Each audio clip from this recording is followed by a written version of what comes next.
ನಮಸ್ಕಾರ ಸ್ನೇಹಿತರೆ, ನಮ್ಮ ಚಾನೆಲ್ಗೆ ಸ್ವಾಗತ. ವಿಶ್ವವಿಖ್ಯಾತ ಮೈಸೂರು ದಸರಾ ಅಂದ ತಕ್ಷಣ ನಮಗೆ ನೆನಪಾಗೋದು ಆನೆಗಳ ರಾಜ್ಯ ಗಾಂಭೀರ್ಯದ ನಡಿಗೆ, ಚಿನ್ನದ ಅಂಬಾರಿಯ ಭವ್ಯತೆ. ಕಾಡಿನಿಂದ ಬರೋ ಈ ಗಜಪಡೆಗಳು ಮೈಸೂರು ಅರಮನೆಯ ಆವರಣದಲ್ಲಿ ಹೇಗೆ ಶಿಸ್ತಿನ ಸಿಪಾಯಿಗಳಂತೆ ತರಬೇತಿ ಪಡಿತಾವೆ ಅನ್ನೋದು ಒಂದು ರೋಚಕ ಇತಿಹಾಸ. ಆದ್ರೆ ಇವತ್ ನಾವು ಕೇವಲ ತರಬೇತಿಯ ಬಗ್ಗೆ ಮಾತ್ರ ಮಾತಾಡ್ತಾಗಿಲ್ಲ. ಇತ್ತೀಚೆಗಷ್ಟೇ ಕೊಡಗಿನ ದೂಬಾರೆ ಆನೆ ಶಿಬಿರದಲ್ಲಿ ಇಡೀ ಕರ್ನಾಟಕವೇ ನಡುಗುವಂತಹ ಒಂದು ದಾರುಣ ಘಟನೆ ನಡೆದಿದೆ. ದಸರಾ ಉತ್ಸವದಲ್ಲಿ ಭಾಗವಹಿಸ್ತಾ ಇದ್ದಂತಹ ಕಂಜನ್ ಅನ್ನೋ ತರುಣ ಆನೆ ಶಿಬಿರದಾದ್ಯಂತ ಸೌಮ್ಯ ಆನೆಯಾಗಿದ್ದ ಮಾರ್ತಂಡನ ಮೇಲೆ ಭೀಕರವಾಗಿ ದಾಳಿ ಮಾಡಿದೆ. ಈ ಘೋರ ಕಾಳಗದಲ್ಲಿ ಒಬ್ಬ ಪ್ರವಾಸಿಗರು ಪ್ರಾಣವನ್ನ ಕಳ್ಕೊಂಡಿದ್ರೆ, ಇತ್ತ ಚಿಕಿತ್ಸೆ ಫಲಿಸದೆ ಮಾರ್ತಂಡ ಆನೆ ಕೂಡ ಸಾವನ್ನಪ್ಪಿದೆ. ಅಷ್ಟಕ್ಕೂ ಆ ಪ್ರಶಾಂತ ನದಿ ತೀರದಲ್ಲಿ ಏನಾಯ್ತು? ಕಂಜನ್ ಆನೆ ಮಾರ್ತಂಡನ ಮೇಲೆ ತಿರುಗಿ ಬಿದ್ದಿದ್ದಾದ್ರೂ ಯಾಕೆ? ಸರ್ಕಾರ ಈಗ ಕಂಜನ್ ಆನೆಯನ್ನ ದಸರಾದಿಂದ ಶಾಶ್ವತವಾಗಿ ನಿಷೇಧ ಮಾಡಿದಾದ್ರೂ ಯಾಕೆ? ಇವೆಲ್ಲದರ ಕಂಪ್ಲೀಟ್ ಡೀಟೇಲ್ ಅನ್ನ ಈ ವಿಡಿಯೋದಲ್ಲಿ ಕೊಡ್ತೀನಿ. ಅದಕ್ಕೂ ಮುಂಚೆ ನೀವಿನ್ನು ನಮ್ಮ ಚಾನೆಲ್ಗೆ ಸಬ್ಸ್ಕ್ರೈಬ್ ಆಗಿಲ್ಲ ಅಂದ್ರೆ ಈ ಕೂಡಲೇ ಸಬ್ಸ್ಕ್ರೈಬ್ ಆಗಿ ಹಾಗೂ ಬೆಲ್ ಐಕಾನ್ ಅನ್ನು ಕ್ಲಿಕ್ ಮಾಡಿ. ಸ್ನೇಹಿತರೆ, ಘಟನೆಯ ಬಗ್ಗೆ ತಿಳಿಯುವ ಮುನ್ನ ಈ ಕಾಡಾನೆಗಳನ್ನ ದಸರಾ ಹಬ್ಬದ ಜಂಬೂ ಸವಾರಿಗೆ ಹೇಗೆ ಸಿದ್ಧಪಡಿಸಲಾಗುತ್ತೆ ಅನ್ನೋದನ್ನ ನೋಡೋಣ. ಕಾಡಿನಿಂದ ಬಂದ ತಕ್ಷಣ ಯಾವುದೇ ಆನೆ ಅಂಬಾರಿಯನ್ನು ಹೊರಲು ಸಾಧ್ಯವಿಲ್ಲ. ಅದಕ್ಕೆ ತಿಂಗಳುಗಳ ಕಾಲ ಅತ್ಯಂತ ಕಠಿಣ ಮತ್ತು ವ್ಯವಸ್ಥಿತ ತರಬೇತಿಯನ್ನ ನೀಡಲಾಗುತ್ತೆ. ಮೊದಲನೇ ಹಂತದಲ್ಲಿ ಗಜಪಯಣ ಮತ್ತು ತೂಕ ತಪಾಸಣೆ. ದಸರಾ ಆರಂಭಕ್ಕೆ 2 ತಿಂಗಳು ಮುಂಚಿತವಾಗಿ ದೂಬಾರೆ, ಮತ್ತಿಗೋಡು, ನಾಗರಹೊಳೆ ಶಿಬಿರಗಳಿಂದ ಆನೆಗಳನ್ನ ಆಯ್ಕೆ ಮಾಡಿ ಮೈಸೂರಿಗೆ ಕರೆತರಲಾಗುತ್ತೆ. ಮೊದಲು ಅವುಗಳ ತೂಕ ಮತ್ತು ಆರೋಗ್ಯವನ್ನ ಪರಿಶೀಲಿಸಲಾಗುತ್ತೆ. ಇನ್ನು 2ನೇ ಹಂತ ರಾಜಶಾಹಿ ಆಹಾರ. ಆನೆಗಳಿಗೆ ಶಕ್ತಿ ತುಂಬಲು ದಿನಕ್ಕೆ 2 ಬಾರಿ ವಿಶೇಷ ಪೌಷ್ಟಿಕ ಆಹಾರವನ್ನ ನೀಡಲಾಗುತ್ತೆ. ಇದರಲ್ಲಿ ಉದ್ದಿನ ಬೇಳೆ, ಹೆಸರು ಬೇಳೆ, ಗೋಧಿ, ಕುದಿಸಿದ ಅನ್ನ, ತರಕಾರಿ, ಹಸಿರು ಹುಲ್ಲು, ಕಬ್ಬು ಮತ್ತು ಜೀರ್ಣಕ್ರಿಯೆಗಾಗಿ ವಿಶೇಷವಾಗಿ ಬೆಣ್ಣೆ ಹಾಗೂ ಆಯುರ್ವೇದ ಪದಾರ್ಥಗಳನ್ನು ನೀಡಲಾಗುತ್ತೆ. ಇನ್ನು 3ನೇ ಹಂತ ತಾಲೀಮು ಮತ್ತು ನಗರದ ವಾತಾವರಣಕ್ಕೆ ಹೊಂದಿಕೊಳ್ಳೋದು. ಕಾಡಿನಲ್ಲಿ ಪ್ರಶಾಂತವಾಗಿದ್ದ ಆನೆಗಳಿಗೆ ನಗರದ ಕೋಲಾಹಲ, ವಾಹನಗಳ ಶಬ್ದ ಮತ್ತು ಜನರ ಕಿರುಚಾಟಕ್ಕೆ ಹೊಂದಿಕೊಳ್ಳೋದು ಸುಲಭವಾಗಿರಲ್ಲ.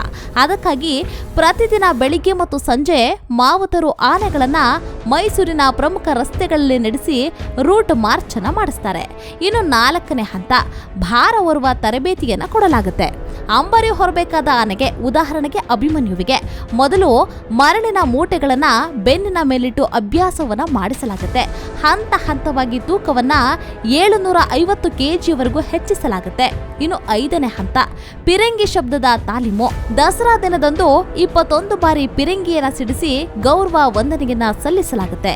ಈ ದೊಡ್ಡ ಶಬ್ದಕ್ಕೆ ಆನೆಗಳು ಹೆದರಿ ಓಡಬಾರದು ಎಂಬ ಕಾರಣಕ್ಕೆ ಅರಮನೆ ಆವರಣದಲ್ಲೇ 3-4 ಬಾರಿ ನಕಲಿ ಪಿರಂಗಿಯನ್ನ ಸಿಡಿಸಿ ಶಬ್ದಕ್ಕೆ ಅವುಗಳು ಸೌಮ್ಯವಾಗಿ ಸ್ಪಂದಿಸುವಂತೆ ತರಬೇತಿಯನ್ನ ನೀಡಲಾಗುತ್ತೆ. ಇಷ್ಟು ಕಠಿಣ ಮತ್ತು ಶಿಸ್ತಿನ ತರಬೇತಿ ಪಡೆದ ಆನೆಗಳು ಸಾರ್ವಜನಿಕವಾಗಿ ಆಕ್ರೋಶಗೊಂಡ್ರೆ ಏನಾಗಬಹುದು?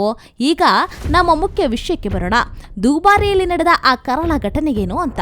ಈ ದುರಂತ ಘಟನೆಯನ್ನ ಅರ್ಥ ಮಾಡ್ಕೋಬೇಕಾದ್ರೆ ನಾವಿಲ್ಲಿ ಭಾಗಿಯಾಗಿದ್ದ 2 ಆನೆಗಳ ಹಿನ್ನೆಲೆಯನ್ನ ತಿಳ್ಕೋಬೇಕಾಗತ್ತೆ. ಮೊದಲನೇದು ಕಂಜನ್ ಆನೆ, 26 ವರ್ಷದ ತರುಣ, ಅತ್ಯಂತ ಬಲಿಷ್ಠ ಹಾಗೂ ಗಂಡಾನೆ. ಈತನನ್ನ 2014ರಲ್ಲಿ ಹಾಸನದ ಎಸಳೂರು ಕಾಡಿನಲ್ಲಿ ಸೆರೆ ಹಿಡಿಯಲಾಗಿತ್ತು. ಕಳೆದ 3 ವರ್ಷಗಳಿಂದ ಮೈಸೂರು ದಸರಾದಲ್ಲಿ ಭಾಗವಹಿಸ್ತಾ ಇದ್ದ ಕಂಜನ್ ಭವಿಷ್ಯದಲ್ಲಿ ಅಂಬಾರಿಯನ್ನ ಹೊರಬಲ್ಲ 2ನೇ ಸಾಲಿನ ಆನೆ ಎಂದು ಗುರುತಿಸಲ್ಪಟ್ಟಿದ್ದ. ಸಾಮಾನ್ಯವಾಗಿ ಈತ ಸೌಮ್ಯವಾಗಿಯೇ ಗಿರಿತಾಗಿದ್ದ. ಇನ್ನೊಂದು ಕಡೆ ಇದ್ದದ್ದು ಮಾರ್ತಂಡ, 53 ವರ್ಷದ ವಯಸ್ಸಾದ ಆನೆ. ಇದು ಸುಮಾರು 4500 kg ತೂಕ ಇತ್ತು. ಮಾರ್ತಂಡನ ಇತಿಹಾಸ ತುಂಬಾನೇ ರೋಚಕವಾಗಿದೆ. ಹಾಸನದ ಆಲೂರು ಭಾಗದಲ್ಲಿ ಈತನಿಗೆ ಸ್ಥಳೀಯರು ಅಕ್ಕಿ ಕಳ್ಳ ಅಂತಾನೆ ಕರಿತಾಗಿದ್ರು. ಯಾಕಂದ್ರೆ ಈತನಿಗೆ ರೊಟ್ಟಿ, ಅಕ್ಕಿ ಅಂದ್ರೆ ಪಂಚಪ್ರಾಣ. ಕಾಡಿನಿಂದ ಬಂದು ಅಂಗಡಿಗಳ ಬಾಗಿಲು ಮುರಿದು ಅಕ್ಕಿಯನ್ನ ತಿಂತಾ ಇದ್ದ. 2021ರಲ್ಲಿ ಇದೇ ಕಾರಣಕ್ಕೆ ಈತನನ್ನ ಸೆರೆ ಹಿಡಿದು ರೇಡಿಯೋ ಕಾಲರ್ನ ಹಾಕಿ ಬಂಡೀಪುರಕ್ಕೆ ಬಿಡಲಾಗಿತ್ತು. ಆದ್ರೆ ಅಕ್ಕಿಯ ರುಚಿ ಮರೆಯದೆ ಮಾರ್ತಂಡ ಬರೋಬ್ಬರಿ 15 ದಿನ ಕಾಡಿನಲ್ಲೇ ನಡೆದು ಮತ್ತೆ ಹಾಸನಕ್ಕೆ ವಾಪಸ್ ಬಂದಿದ್ದ. ಕೊನೆಗೆ ಅನಿವಾರ್ಯವಾಗಿ 2023ರಲ್ಲಿ ಈತನನ್ನ ಮತ್ತೆ ಸೆರೆ ಹಿಡಿದು ದೂಬಾರೆ ಶಿಬಿರಕ್ಕೆ ತರಲಾಗಿತ್ತು. ಶಿಬಿರಕ್ಕೆ ಬಂದ ಮೇಲೆ ಮಾರ್ತಂಡ ಅತ್ಯಂತ ಶಾಂತ, ಮಗುವಿನಂತಹ ಸ್ವಭಾವದ ಆನೆಯಾಗಿ ಬದಲಾಗಿದ್ದ. ಹಾಗಿದ್ರೆ ಇಂತಹ ಸೌಮ್ಯ ಆನೆಗಳ ನಡುವೆ ಇದ್ದಕ್ಕಿದ್ದಂತೆ ಮಾರಣಾಂತಿಕ ಜಗಳ ಶುರುವಾಗಿದ್ದಾದ್ರೂ ಯಾಕೆ ಅಂತೀರಾ? ಮೇ 18, 2026 6 ಕೊಡಗಿನ ಪ್ರಸಿದ್ಧ ಪ್ರವಾಸಿ ತಾಣವಾದ ದೂಬಾರೆ ಆನೆ ಶಿಬಿರದಲ್ಲಿ ಎಂದಿನಂತೆ ಪ್ರವಾಸಿಗರ ಸದ್ದು ಗದ್ದಲವಿತ್ತು.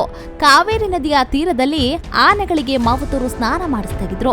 ಪ್ರವಾಸಿಗರು ಅದನ್ನ ದೂರದಿಂದ ನೋಡಿ ಆನಂದಿಸ್ತಾಗಿದ್ರು. ಆದ್ರೆ ತೆರೆಮರೆಯಲ್ಲಿ ಬೇರೆಯದ್ದೇ ಆದ ಒಂದು ಹಾರ್ಮೋನ್ಗಳ ಜಗಳ ನಡೀತಾಗಿತ್ತು. ಅರಣ್ಯ ಇಲಾಖೆಯ ಆಂತರಿಕ ವರದಿಗಳ ಪ್ರಕಾರ ಕಳೆದ 4 ದಿನಗಳಿಂದ ಕಂಚನಾನೆ ಅಲ್ಲಿನ ಹೇಮಾವತಿ ಹೆಸರಿನ ಹೆಣ್ಣಾನೆ ಜೊತೆಗೆ ಇಂಟಿಮೇಟ್ ಆಗಲು ಪ್ರಯತ್ನಿಸ್ತಾಗಿದ್ದ. ಆದರೆ ಆನೆಯ ಮೂಡ್ ಮತ್ತು ಸುರಕ್ಷತೆಯ ದೃಷ್ಟಿಯಿಂದ ಮಾವತನಾದ ಕಿರಣ್ ಕಂಚನನ್ನ ತಡೆದು ದೂರ ಓಡಿಸ್ತಾಗಿದ್ದ. ಅಂದು ಕೂಡ ನದಿಯಲ್ಲಿ ಹೇಮಾವತಿ ಆನೆ ಇರುವುದನ್ನ ನೋಡಿ ಕಂಚನ್ ಅವಳ ಹತ್ರ ಹೋಗೋಕೆ ಯತ್ನಿಸ್ತಾ ಇರ್ತಾನೆ. ಮಾವತ ತಕ್ಷಣ ಕಂಚನನ್ನ ಗದರಿಸಿ ಕಂಟ್ರೋಲ್ ಮಾಡಿ ಹಿಂದಕ್ಕೆ ಕರೆಸಿಕೊಳ್ತಾನೆ. ಲೈಂಗಿಕ ಹತಾಶೆ ಮತ್ತು ವಿಪರೀತ ಸಿಟ್ಟಿನಲ್ಲಿದ್ದ ಕಂಚನ್ ಹಿಂದಕ್ಕೆ ಸರಿಯುವಾಗ ಅಲ್ಲಿ ಅತ್ಯಂತ ಸೌಮ್ಯವಾಗಿ ನಿಂತಿದ್ದ 53 ವರ್ಷದ ಮುದುಕ ಮಾರ್ತಾಂಡ ಕಣ್ಣಿಗೆ ಬಿದ್ದಿದ್ದಾನೆ. ತನ್ನ ಸಿಟ್ಟನ್ನೆಲ್ಲ ಮಾರ್ತಾಂಡನ ಮೇಲೆ ತೀರಿಸಿಕೊಳ್ಳಕ್ಕೆ ನಿರ್ಧರಿಸ್ತಾನೆ ಈ ಕಂಚನ್. ಇದ್ದಕ್ಕಿದ್ದಂತೆ ಭೀಕರವಾಗಿ ಮಾರ್ತಾಂಡನ ಮೇಲೆ ದಾಳಿಯನ್ನ ಮಾಡಿದ್ದಾನೆ. ತನ್ನ ಕೋರೆ ಹಲ್ಲುಗಳಿಂದ ಮಾರ್ತಾಂಡನ ಹೊಟ್ಟೆ ಹಾಗೂ ಕಾಲುಗಳ ಭಾಗಕ್ಕೆ ಬಲವಾಗಿ ಚುಚ್ಚಿ ಮುನ್ನುಗ್ಗಿದ್ದಾನೆ. 26 ವರ್ಷದ ಕಂಚನಾನೆಯ ಯೌವನದ ಶಕ್ತಿಯ ಮುಂದೆ 53 ವರ್ಷದ ಮಾರ್ತಾಂಡನಿಗೆ ಪ್ರತಿರೋಧ ಒಡ್ಡಲು ಸಾಧ್ಯವಾಗಲಿಲ್ಲ. ಮಾವುತರು ಮತ್ತು ಕಾವಾಡಿಗಳು ಆನೆಗಳನ್ನ ನಿಯಂತ್ರಿಸಲು ಪ್ರಾಣವನ್ನ ಪಣಕ್ಕಿಟ್ಟು ಪ್ರಯತ್ನಿಸ್ತಾಗಿದ್ರು. ಆದ್ರೆ ಕಂಚನಾನೆ ಕೇಳಲಿಲ್ಲ. ಸುಮಾರು 15 ನಿಮಿಷಗಳ ಕಾಲ ಕಂಚನ್ ಭೀಕರವಾಗಿ ಮಾರ್ತಾಂಡನಿಗೆ ಗುದ್ದಿ ಕೆಳಗೆ ಕೆಡವಿದ್ದಾನೆ. ಇದೇ ವೇಳೆ ನಡೆದ ಮತ್ತೊಂದು ಘೋರ ದುರಂತ ಅಂದ್ರೆ ಮಾರ್ತಾಂಡ ಆನೆ ಕಂಚನಿನ ದಾಳಿಗೆ ತಡೆಯಲಾಗದೆ ಸಮತೋಲನವನ್ನ ಕಳ್ಕೊಂಡು ನದಿಯ ದಡದ ಮೇಲೆ ಬಿದ್ದಾಗ ಅಲ್ಲಿ ತೀರದಲ್ಲಿ ನಿಂತು ಸ್ನಾನವನ್ನ ವೀಕ್ಷಿಸ್ತಾಗಿದ್ದ ತಮಿಳುನಾಡಿನ ಚೆನ್ನೈ ಮೂಲದ 33 ವರ್ಷದ ಪ್ರವಾಸಿ ಮಹಿಳೆ ತುಳಸಿ ಎಂಬುವರ ಮೇಲೆ ಮಾರ್ತಾಂಡ ಬಿದ್ದಿದ್ದಾನೆ. ದುರದೃಷ್ಟವಶಾತ್ ಆ ಮಹಿಳೆ ಸ್ಥಳದಲ್ಲೇ ಹಸುನೀಗಿದ್ದಾರೆ. ಅವರ ಪತಿ ಮತ್ತು ಮಗು ಕೂದಲೆಳೆಯ ಅಂತರದಲ್ಲಿ ಪ್ರಾಣಾಪಾಯದಿಂದ ಪಾರಾಗಿದ್ದಾರೆ. ಮಾರ್ತಾಂಡನ ಸ್ಥಿತಿ ಅತ್ಯಂತ ಗಂಭೀರವಾಗಿತ್ತು. ಕಂಚನಿನ ಕೋರೆ ಹಲ್ಲುಗಳು ಹೊಟ್ಟೆಯ ಭಾಗಕ್ಕೆ ಆಳವಾಗಿ ಇಳಿದಿದ್ರಿಂದ ತೀವ್ರ ರಕ್ತಸ್ರಾವವಾಗಿತ್ತು.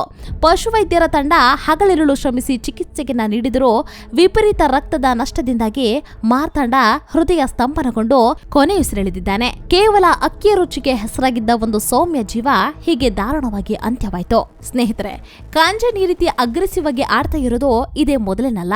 ಇವನ ಇತಿಹಾಸವನ್ನ ಕೆದಕಿದಾಗ ಒಂದು ಶಾಕಿಂಗ್ ವಿಷಯ ಬೆಳಕಿಗೆ ಬಂದಿದೆ. 2024 ಸೆಪ್ಟೆಂಬರ್ 20ರಂದು ಮೈಸೂರು ದಸರಾ ತಾಲೀಮು ನಡೀತಾಗಿದ್ದಾಗ ಇದೇ ಕಂಚನಾನೆ ಮತ್ತೊಂದು ದಸರಾ ಆನೆ ಧನಂಜಯನ ಜೊತೆ ಅರಮನೆಯ ರಸ್ತೆಯಲ್ಲಿ ಕಿರಿಕ್ ಮಾಡ್ಕೊಂಡಿದ್ದ. ಧನಂಜಯನನ್ನ ಅಟ್ಟಿಸ್ಕೊಂಡು ಹೋಗಿದ್ದ ಕಂಚನ್ ಮೈಸೂರಿನ ಸಾರ್ವಜನಿಕ ರಸ್ತೆಯಲ್ಲೇ ತಲ್ಲಣವನ್ನ ಸೃಷ್ಟಿಸಿದ್ದ. ಆಗ ಜನರು ಹೆದರಿ ಓಡೋಗಿದ್ರು. ಮಾವುತರು ಅರಸಾಹಸವನ್ನ ಪಟ್ಟು ಕಂಟ್ರೋಲ್ ಮಾಡಿದ್ರು. ಅಂದ್ರೆ ಕಂಚನಾನೆಗೆ ಆಗಾಗ ಈ ರೀತಿ ವಿಪರೀತ ಆಕ್ರೋಶ ಬರುವ ಸ್ವಭಾವವಿದೆ ಅನ್ನೋದು ಅರಣ್ಯ ಇಲಾಖೆಗೆ ಗೊತ್ತಿತ್ತು. ಆದ್ರೂ ಸೂಕ್ತ ಮುನ್ನೆಚ್ಚರಿಕೆಯನ್ನ ವಹಿಸಲಿಲ್ಲ ಎಂಬ ಆಕ್ರೋಶ ಈಗ ಕೇಳಿ ಬರ್ತಾಗಿದೆ. ಈ ಇಡೀ ಘಟನೆಯನ್ನ ಅತ್ಯಂತ ಗಂಭೀರವಾಗಿ ಪರಿಗಣಿಸಿರುವ ಕರ್ನಾಟಕದ ಅರಣ್ಯ ಸಚಿವರಾದ ಈಶ್ವರ್ ಖಂಡ್ರೆ ಅವರು ತಕ್ಷಣವೇ ದೊಡ್ಡ ನಿರ್ಧಾರವೊಂದನ್ನು ಪ್ರಕಟಿಸಿದ್ದಾರೆ. ಯಾವ ಆನೆ ಸಾರ್ವಜನಿಕ ಮತ್ತು ಸಹವರ್ತಿ ಆನೆಗಳ ಪ್ರಾಣಕ್ಕೆ ಕಂಟಕವಾಗುತ್ತೋ ಅಂತಹ ಆನೆಯನ್ನ ಯಾವುದೇ ಕಾರಣಕ್ಕೂ ಉತ್ಸವಗಳಲ್ಲಿ ಬಳಸುವಂತಿಲ್ಲ. ಕಂಚನಾನೆಯನ್ನ ಇನ್ನು ಮುಂದೆ ವಿಶ್ವವಿಖ್ಯಾತ ಮೈಸೂರು ದಸರಾ ಮಹೋತ್ಸವದಿಂದ ಶಾಶ್ವತವಾಗಿ ನಿಷೇಧಿಸಲಾಗಿದೆ. ಹೌದು, ಕಂಚನ್ ಇನ್ನು ಮುಂದೆ ಎಂದಿಗೂ ಮೈಸೂರು ಅರಮನೆಯ ಆವರಣದಲ್ಲಿ ಹೆಜ್ಜೆ ಹಾಕುವಂತಿಲ್ಲ. ಜಂಬೂ ಸವಾರಿಯಲ್ಲಿ ಭಾಗವಹಿಸುವಂತಿಲ್ಲ.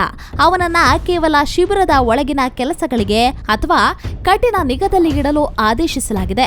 ಇತ್ತ ದೂಬಾರೆ ಆನೆ ಶಿಬಿರವನ್ನ ಸದ್ಯಕ್ಕೆ ಪ್ರವಾಸಿಗರಿಗೆ ಬಂದ್ ಮಾಡಲಾಗಿದೆ. ಸ್ನೇಹಿತರೆ, ಒಟ್ನಲ್ಲಿ ಕಂಚನಾನೆಯ ಆಕ್ರೋಶಕ್ಕೆ ಒಬ್ಬ ಅಮಾಯಕ ಮಹಿಳೆ ಬಲಿಯಾಗಿದ್ದಾರೆ.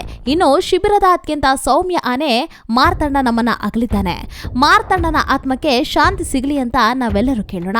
ಇದರ ಬಗ್ಗೆ ನಿಮ್ಗೇನನ್ಸುತ್ತೆ? ದಸರಾ ಆನೆಗಳ ಆಯ್ಕೆ ಮತ್ತು ಶಿಬಿರಗಳಲ್ಲಿ ಪ್ರವಾಸಿಗರ ಸುರಕ್ಷತೆಯ ವಿಚಾರದಲ್ಲಿ ಇಲಾಖೆ ಇನ್ನೂ ಕಠಿಣ ನಿಯಮಗಳನ್ನ ತಗೊಳ್ಬೇಕಾ? ನಿಮ್ಮ ಅನಿಸಿಕೆಗಳನ್ನ ದಯವಿಟ್ಟು ಕಾಮೆಂಟ್ ಮಾಡಿ ತಿಳಿಸಿ. ಈ ವಿಡಿಯೋ ನಿಮಗೆ ಇಷ್ಟವಾಗಿದ್ರೆ ಲೈಕ್ ಮಾಡಿ, ಶೇರ್ ಮಾಡಿ ಮತ್ತು ನಮ್ಮ ಚಾನೆಲ್ಗೆ ಸಬ್ಸ್ಕ್ರೈಬ್ ಆಗೋದನ್ನ ಮರಿಬೇಡಿ. ಮತ್ತೊಂದು ಇಂಟ್ರೆಸ್ಟಿಂಗ್ ವಿಡಿಯೋದೊಂದಿಗೆ ನಿಮ್ಮನ್ನ ಭೇಟಿ ಆಗ್ತೀವಿ. ಅಲ್ಲಿಯವರೆಗೂ ಧನ್ಯವಾದಗಳು.